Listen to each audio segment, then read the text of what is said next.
Exciting news from Australia. Yeah, Australia has HIV elimination insight after dramatic fall in Sydney infections. So younger viewers out there will not have heard of this, but there was this thing called HIV, AIDS. I mean, I like to think in the 80s. They have some. No, it's like chlamydia for them nowadays. But it was a big deal when we were growing up. Yes. It was like the Cabbage Patch Kids. Do you remember that? Yeah. It was like this big thing. But it wasn't just a trend, was it? Oh, yeah, I do remember seeing those scary adverts when I was a kid. And I also, my school teacher said to us, if we borrowed each other's plimsolls, we would get AIDS. Really? Yeah. Wow. And how did that... You grew up in Ireland, didn't you? No, this was in Birmingham. Oh, this was... Yeah, but I mean, it's just as backwards, isn't it? We should point out that you cannot get AIDS from plimsolls. As far as we know...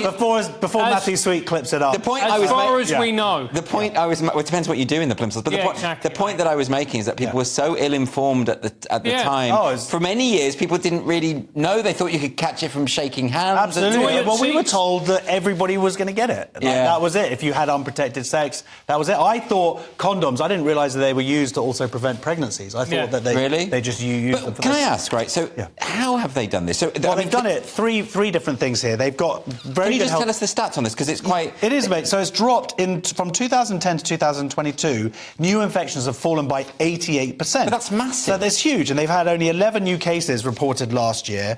And this is a huge deal because it basically means it sort of virtually eliminates it. Have they just all embraced celibacy? No. It's what it is. Regular testing, prompt treatment, and then a strong uptake of the pre-exposure prophylaxis or whatever, which is a PrEP, which you can take, and then it means that you won't pass it on. Yes. So these are three... And you won't catch it either, And you won't catch it either if you take it. So this is a huge deal. And it's also, we've seen drops in other countries. It's still obviously prevalent much more in Africa. Yes. And it's different. In Australia, it was very much more prevalent in the homosexual and bisexual communities.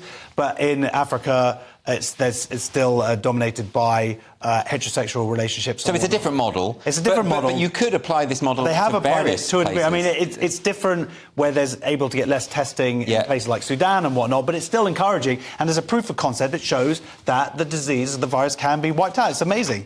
And it's really exciting news. And it's great. And it's positive news. OK, well, we're going to move to